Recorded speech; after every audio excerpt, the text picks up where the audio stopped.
So we are at the wind tunnel facility of University of Rostock, as you can see there, in written in German.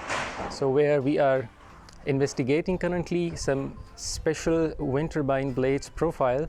So there is a special kind of flow control method which we are going to apply on the wind turbine blade, and hopefully will definitely increase significantly the efficiency and other aerodynamic properties of that.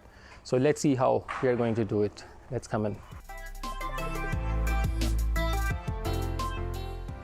So right now we are in the wind tunnel facility, actually standing right in the middle of the test section of that large wind tunnel. So let me just give you a brief introduction how large this wind tunnel facility is. So here you see the main diffuser where the wind is coming from. So the wind comes from the diffuser and goes in this direction. The maximum velocities we can achieve at this facility are 60 meters per second. That's a quite large number.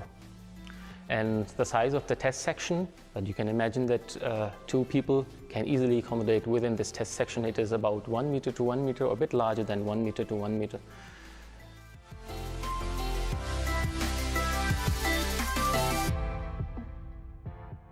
Now let me introduce you the object that we are investigating right now is that wind turbine blade, the model of a wind turbine blade.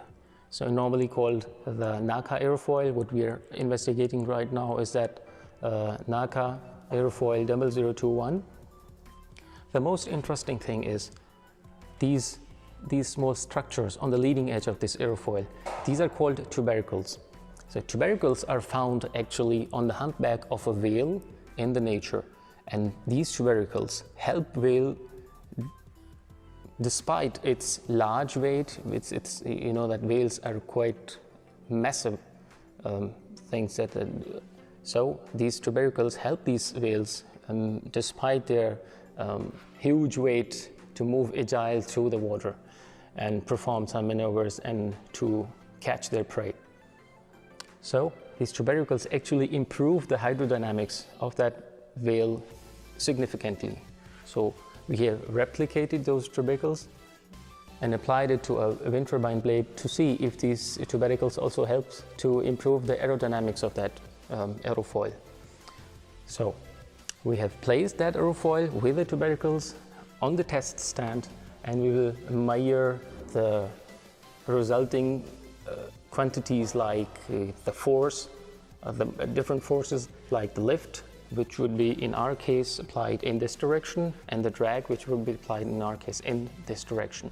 So both of these forces are measured by the sensors placed on a small stand, combined with some complex electronics that all thing is found beneath this water surface. So that's a black box where all the sensors are combined, and the results are submitted to the control unit, where we can observe all the quantities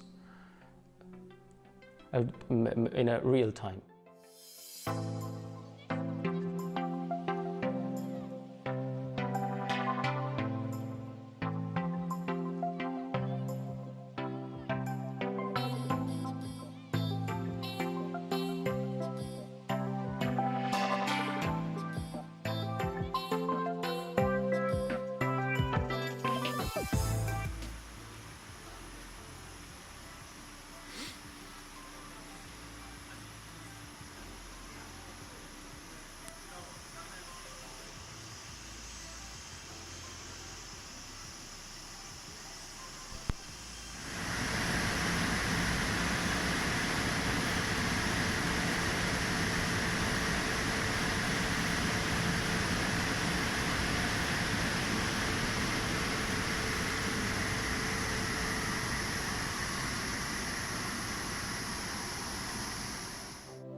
So let's go to the control unit.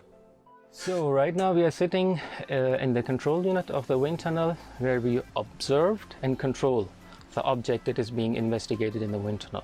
The main quantities that we measure are the humidity, the temperature, the total temperature, the barometric pressures, atmospheric pressures.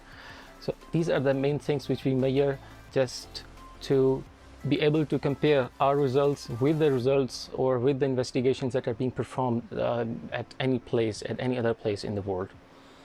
And as far as the object is concerned, we are measuring lift, the drag, and the local pressure, the static pressures that are being applied on the surface. So these static pressures we are measuring using some special pressure sensors and the electronics, which we have, of course, developed indigenously at our institute. And Kathleen, she has been supporting us during all our measurements. So she has been so nice that she was available all the time for us and have been assisting us really to perform all of our measurements.